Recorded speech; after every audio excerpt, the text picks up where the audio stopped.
बिस्मिल्लाहिर्रहमानिर्रहीम, अस्सलाम वालेकुम। इस वीडियो में हम बात करेंगे सजाए याफ्ता मुजरिम मियां मोहम्मद नवाज शरीफ की बेटी मरियम सफदर की तकरीर पर। इससे पहली वीडियो में हमने नवाज शरीफ की तकरीर पर बात की थी और उनकी तकरीर में जो 47 मिनट की थी उसमें उन्होंने आखिर में जो बात की वो बहुत इंपॉर्टेंट बात हो सकती है, जब उन्होंने कहा कि अब आर या पार होगा और 8 दिसंबर को बड़ा फ़ैसला होगा। बड़ा फ़ैसला एक ही हो सकता है और वो ये हो कि हम इसम्बलियों से इस्तीफ़े दे रहे हैं। और ये भी नहीं होना चाहिए कि जी इस्तीफ़े नवाज शरीफ को जमा करवाने का ऐलान, ये नहीं होना चाहिए। क्योंकि अगर ये होगा कि नवाज शरीफ को जमा करवाने का ऐलान, तो भाई नवाज शरीफ को आप जमा कराने का फ़ायदा, और फिर ये कहा जाएगा नवाज शरीफ जब चाहें वो इस्तीफ़े जो है वो आगे भेज दें। ऐसा नहीं होता। अगर ये वाकई संजीदा हैं तो ऐलान करके और अगले दिन कहें कि इजलास बुलाया जाए और इजलास में जाकर और स्पीकर असद कैसर साहब को जो ना सिर्फ इस्तीफ़े जमा करवाए जाएँ बल्कि ये कहा जाए कि जी हम वाकई मुस्ताफ़ी होना चाहते हैं। और साथ ही पंजाब असम्बली से चौधरी परवेज़ इलाही साहब के पास जाकर और कहीं उनके जो भी एक प्रोसेस होता है कि जी बिल्कुल हम मुस्ताफ़ी हो रहे हैं। देखना ये भी होगा कि पहले तो शायद ये पता ना चले कि कितने लोगों ने उनके पास इस्तीफ़े जमा कराएं। उसकी रीज़न ये है कि पहले तो ये यही कहेंगे ना सब ने जमा करा दिए, सब ने जमा करा दिए, लेकिन पता तो तब चलेगा जब सब असम्बली में जाकर ऐलान करेंगे कि जी वाकई हम असम्बली से जो है वो मुस्ताफ़ी हो रहे हैं। तो ये एक इम्तिहान होगा मुस्लिम लीग नून का, जहाँ पर पता चलेगा कि कितने लोग नवाज शरीफ के बयानी के साथ खड़े हैं। क्योंकि मरीम कह चुकी हैं कि मेरे और मेरे वालिद के बयानी के साथ बहुत कम लोग हैं और हर किसी के बस की बात नहीं है ये बोझ उठाना, और ख़ुद उनके चचा शहबाज शरीफ भी ये बोझ नहीं उठा पा रहे। दूसरा, आपने देखा वर्कर कन्वेंशन से पहले वो नारा लग गया था, गो नवाज गो का नारा लगा। वो उनके जो अफजल खोखर हैं, मेरे ख्याल अफजल खोखर ही हैं जिनसे वो नारा वो लगा बैठे, दिल से वो भी यही समझते हैं और दिल की बात जो है वो ज़बान पर आ गई थी। दूसरा, मरीम का एक पुराना ट्वीट जो है वो सामने आया है जो कि उन्होंने 2014 में किया था कि डॉक्टर तारुल कादरी और इमरान खान अपने मफाद के लिए गरीबों के बच्चों को मरवाना चाहते हैं। अब वही सूरत हाल है, नवाज शरीफ गरीबों के बच्चों को मरवाना चाहते हैं, अपने बच्चों को लंदन बिठाना चाहते हैं। इसके बाद हम बहुत इंपॉर्टेंट उनकी तकरीर की पॉइंट पर आते हैं। बाकी तो वो सारी फजूल चीज़ें हैं ना जो वो करती रहती हैं, वो लफाजी वो चीज़ें, अब उनकी तकरीर में भी कोई दम खम नहीं रह गया, वही सारी पुरानी बातें हैं।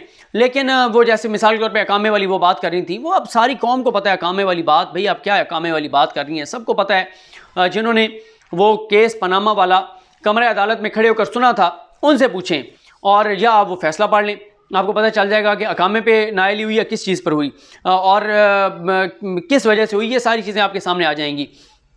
उसके बाद आज उन्होंने बहुत बड़ा एतराफ़ किया अपनी तकरीर में, और उन्होंने एतराफ़ ये किया है कि फ़ौज और इमरान खान एक पेज पर हैं, और उन्होंने पूरे उसके लिए फिर आगे कहा भी सही कि ये इमरान खान की नायली है लेकिन उसके ख़िलाफ़ कुछ नहीं किया जा रहा क्योंकि वो ताबेदार है। अच्छा, एक तो ये भी समझ नहीं आता कि मरीम क्या चाहती हैं। क्या मरीम ये चाहती हैं कि इमरान खान अगर कुछ गलत कर रहा है तो फ़ौज जो है वो मुदाखलत करके इमरान खान को हटा दे? अगर ये वो चाहती हैं, जो उन्होंने अपनी पूरी तकरीर में वो गर्दान पड़ी, फिर तो ये अपने बयानिए की नफ़ी कर रहे हैं।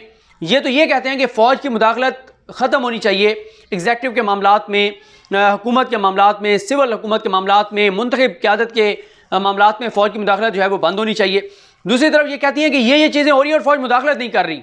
जैसे ये पहले भी ये चाहते हैं कि फ़ौज अगर इनके हक़ में मुदाखलत करे तो ठीक है, इनको लाने के लिए फ़ौज किरदार अदा करे तो ठीक है। इमरान खान को अगर फ़ौज कहती है कि हम जो है वो क्योंकि वो मुंतखब हुकूमत है सपोर्ट कर रहे हैं तो वो गलत है। लेकिन आज मरीम ने इस बात का एतराफ़ किया है कि इमरान खान और फ़ौज एक पेज पर हैं। उसकी वजह, उसकी इंपॉर्टेंस इसलिए है, शायद जनरल इसकी इंपॉर्टेंस इसलिए इतनी ज़्यादा ना हो क्योंकि शहर इक़्तिदार में जो लोग रहते हैं, मीडिया से रिलेटेड लोगों की बात कर रहा हूँ, जो शहर इक़्तिदार में लोग रहते हैं वो जानते हैं कि किस तरह से जो नून लीग के हामी लोग हैं और इनके हामी एंकर्स हैं, उन्होंने मुसलसल, ये पहले मौलाना फजल रहमान जब आए थे तब ये हुआ था, अभी भी इन्होंने मुसलसल ये किया कि फ़ौज के अंदर तकसीम है, कुछ कोर कमांडर्स हैं जो नाराज़ हैं और वो कोर कमांडर्स जो हैं वो अपोजिशन की इस तहरीक को जो है वो सपोर्ट कर रहे हैं। फिर ये भी ये कहते रहे कि देखना ये कोर कमांडर्स जो है ना वो रिटायरमेंट से पहले वो कोर कमांडर्स जो हैं वो देखिएगा ये कर देंगे वो कर देंगे। अब तो ये हुआ है कि फ़ौज में तरक्कियाँ और तकर्रियाँ हो चुकी हैं, अनाउंसमेंट भी हो चुकी है, तो ये जानबूझकर झूठी खबरें फैलाते थे, जानबूझकर ये तासुर देते थे कि फ़ौज जो है, फ़ौज के अंदर बहैसियत एक मतलब फ़ौज जो है वो एक इदारे के तौर पर नहीं बल्कि आर्मी चीफ ज़ाती तौर पर इमरान खान को सपोर्ट करते हैं। इस हवाले से अनम शेख की वीडियो मैंने कम्युनिटी पेज पर शेयर किया है। अनम शेख ने अमजद शोएब साहब से जो इंटरव्यू में चीज़ें पूछी वो इंपॉर्टेंट हैं। उसकी वजह यह है कि फ़ौज के सिस्टम कोई फ़ौजी ही बता सकता है। जब हम फ़ौज के लोगों से, जो रिटायर्ड लोग हैं, उनसे पूछते हैं, वो जिस तरह से बताते हैं तो मुमकिन नहीं है जिस तरह की बातें मुस्लिम लीग नून की तरफ से की जाती हैं। फिर ये भी बाज़ दफ़ा ये कहते हैं कि जी फ़ौज ने इनको वार्निंग दे दी है, फ़ौज इनको हटा रही है। और आप वो ज़रा टाइम लाइन उठा के देख लें जिसमें कहा जाता था कि फ़ौज ने इनको हटाने का फैसला कर लिया। ख़ास तौर पर आप याद करें जब आर्मी चीफ़ के एक्सटेंशन का मामला था तो एक खबर चली थी कि आर्मी चीफ़ खुद जाकर अपना नोटिफिकेशन ठीक करवा रहे हैं, प्राइम मिनिस्टर ऑफिस में बैठे हैं और बहुत गुस्से में है। वो सारी झूठी खबर थी। और उसके बाद कॉलम लिखे गए और कहा गया कि फ़ौज ने कहा है कि जो हुकूमत हमारी क़यादत की यानी आर्मी चीफ़ की एक्सटेंशन की नोटिफिकेशन ठीक नहीं कर सकती तो इस हुकूमत को रहने का कोई हक नहीं है। और उन्होंने फैसला कर लिया कि इमरान खान को हटाना है। कई बार कहा गया, मार्च, दिसंबर, नवंबर, ये वो, कुछ भी नहीं हुआ। तो आज जब वो बरमला इस बात का एतराफ़ कर रही थी कि इमरान खान और फ़ौज एक पेज पर हैं, तो वह अपने हामी एंकर्स और अपने हामी लोगों की जानिब से जो शहर इक़्तिदार में खबरें लीक की जाती थी, जो मुख्तलिफ़ जगहों पर चाय पे बुला के लोगों को बताया जाता था। और मैं आपको बताऊँ, मेरा भी ये एक्सपीरियंस है, कुछ लोग हैं इनके साथ, वो बड़े ज़बरदस्त काम करते हैं। मतलब मैं तो उनकी खैर अदाकारी को बहुत अच्छी तरह समझता हूँ। जैसे वो कॉल करते हैं कि यार कहाँ होते हैं आजकल, मिलते नहीं हैं, कभी आए ना, जो इनके हामी एंकर्स हैं या इनके लिए जो काम कर रहे हैं लोग। अच्छा, ज़ाहिर है मीडिया में आप होते हैं, आपके सबके आपस में दुआ सलाम होती है, तल्लुक़ होता है। तो वो क्या करते हैं, चाय पे इकट्ठे होते हैं, चाय पे बैठते हैं, गपशप होती है और सुनाए ये वो। फिर वो ना अचानक कहते हैं यार मेरी ना एक बंदे से मुलाकात हुई है, उसने बड़ी खबरें दी हैं। अच्छा, क्या खबरें दी हैं? उसने कहा फ़ौज में बड़ी इस वक्त शदीद लड़ाई है, बहुत शदीद लड़ाई है। फ़ौज जो है ना वो आर्मी चीफ़ को उन्होंने कह दिया, कोर कमांडर्स ने, कि भाई बस हटाओ इमरान खान को, अब ये बर्दाश्त नहीं होता, हर चीज़ आउट ऑफ कंट्रोल हो गई। अच्छा, वो इस तरह की बातें क्यों करते हैं? बल्कि एक मेरे दोस्त हैं, वो मेरे साथ ही थे, पिछले दिनों में एक और जगह हमें किसी ने बुलाया और वहाँ पे ऊपर नीचे हमें 6-7 झूठी खबरें दी गई। इतना एंजॉय किया हमने वहाँ से निकल के। और वो मेरा दोस्त जो है ना, वो देख रहा था मुझे, कि बाद में निकल के कहता है यार तुम क्या मोबाइल में लगे हुए थे? मैंने उसे कहा कि यार मैं मोबाइल में ना जल्दी जल्दी वो पॉइंट ले रहा था जो वो बताए जा रहे थे हमें, ताकि बाद में हम ज़रा इनको डिस्कस करके एंजॉय करेंगे कि किस तरह से आपको और मुझे इस्तेमाल करने की कोशिश की गई, हमें झूठी खबरें दी गई और किस तरह से ये बड़ी एक जो है वो गेम की जाती है। तो ये खुद इनके हामी लोग ये तासुर देते थे कि फ़ौज के अंदर तकसीम है, फ़ौज इमरान खान के साथ नहीं है, फ़ौज पीछे हट रही है, फ़ौज जो है आप कहती है कि एनफ इज़ एनफ, ये है वो है, ये नाकाम हो गए, हमने इनको हटाना है। लेकिन मैं आपको ये बता दूं, जो बाखबर लोग हैं, जिनको चीज़ों का पता है, वो बेहतर एनालिसिस कर सकते हैं। और वो यही है कि फ़ौज 100% बल्कि 1000% मुंतखब हुकूमत के साथ खड़ी है। और ज़ाहिर है देखें, फ़ौज क्यों ना साथ खड़ी हो, एक हुकूमत है, वो क्यों इस ऐसी हुकूमत को हटाएं जिसका ठीक है नाकामियाँ होंगी, नाअहलियाँ भी होंगी, ना तजर्बाकारियाँ भी होंगी, लेकिन करप्शन नहीं है, लूट मार नहीं है। और ये बात जो मरीम ने कही, ये बात वो ठीक कह रही हैं, ये बात ठीक कह रही हैं वो, कि कहा जाता है कि बंदा ईमानदार है। ये बात कही जाती है, बहुत सारी जगहों पे ये बात होती है कि यार कुछ भी है, इमरान खान बंदा ईमानदार है, करप्ट नहीं है। और मैंने आपको कहा ना कि इमरान खान ने आते ही क्या कहा, इसको भी पकड़ लेंगे, इसको भी पकड़ लेंगे, इसको भी पकड़ लेंगे, इसको भी जेलों में डाल देंगे। उसका नुकसान क्या हुआ? ब्यूरोक्रेसी, उसकी तरफ से जो है वो रेजिस्टेंस, उसकी तरफ से जो है वो शदीद रद्द-ए-अमल, हर तरफ से शदीद रद्द-ए-अमल, ब्यूरोक्रेसी ने साथ देना छोड़ दिया। सबसे बड़ी इस हुकूमत की जो नाकामी और नाअहली है वो यही है कि ब्यूरोक्रेसी इनके काबू में नहीं है। और जिस हुकूमत के साथ ब्यूरोक्रेसी ना हो वो हुकूमत नहीं चल सकती, वो हुकूमत डिलीवर नहीं कर सकती। अब इनको समझ आई है, अब ये बड़े तरीके से चीज़ों को मैनेज कर रहे हैं, चला रहे हैं। अभी आपने देखा भी सही, चीनी की कीमतें नीचे आना शुरू हो गई हैं, महंगाई जो है वो कम होना शुरू हो गई है, चीज़ें बेहतरी की तरफ जा रही हैं। फिर जो है वो हमने देखा कंस्ट्रक्शन का जो उसको सनत का दर्जा दिया गया, उसका पहिया चल पड़ा है। टेक्सटाइल का आप देख लें, फैसलाबाद में कुछ और फैक्ट्स एंड फिगर जो है दिल वड़ाई साहब ने अपनी वीडियो में भी दिए। तो अब चीज़ें चलना शुरू हो गई। अब इनको ये समझ आइए कि यार ऐसे नहीं हो सकता कि एकदम आप सबको उठा के बाहर निकाल दें। यहाँ पे तो आप किसी एक बंदे को भी सरकारी मुलाजमत में, उसको एक क्लर्क भी हो, उसको भी इतने आराम से नहीं निकाल सकते। उसको भी पहले आप शोकॉज नोटिस देंगे, फिर डिपार्टमेंटल इंक्वायरी होगी, फिर आप उसको निकालेंगे, फिर वो ट्रिब्यूनल में जाएगा, फिर वो हाई कोर्ट में जाएगा, फिर वो सुप्रीम कोर्ट में जाएगा। 10-10 साल लग जाते हैं। अगर आप एक क्लर्क को निकालें तो 10 साल लग जाते हैं। अब ये कानून साजी करने की कोशिश कर रहे हैं और चीज़ें करने की कोशिश कर रहे हैं।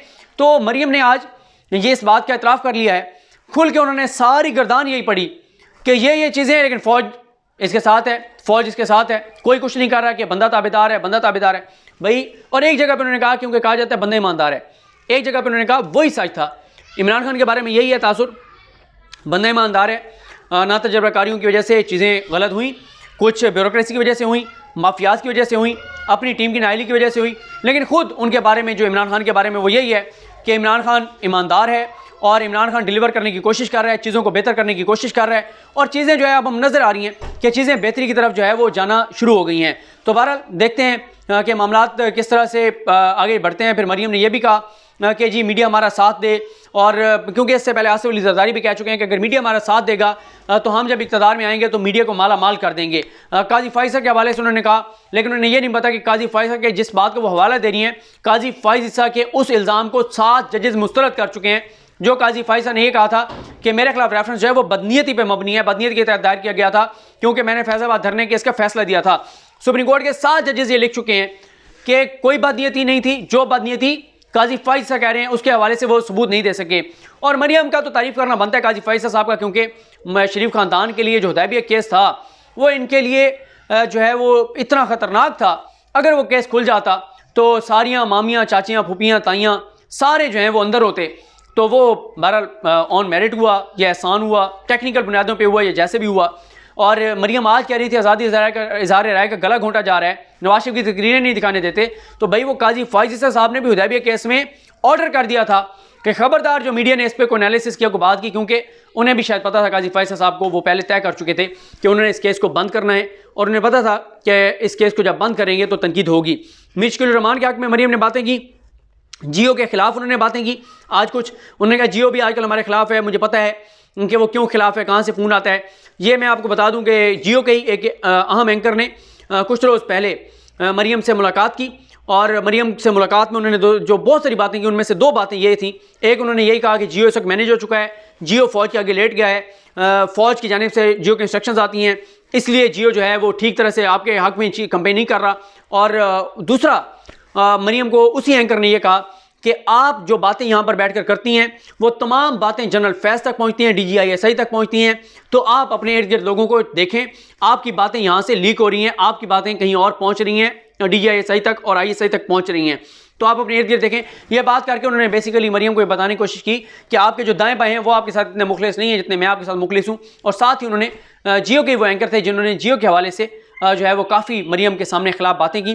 तो बहरहाल ये आप जियो वालों का काम है कि देखें कि उनका कौन सा एंकर था जो घर का भेदी था, जो जाकर और जहाँ से तनख्वाह ले रहा है उन्हीं के खिलाफ वो जाकर बातें वहाँ पर कर रहा था। मुझे अपनी दुआ में याद रखें। अल्लाह करीम हम सबका आमीन। अल्लाह हाफ़िज़।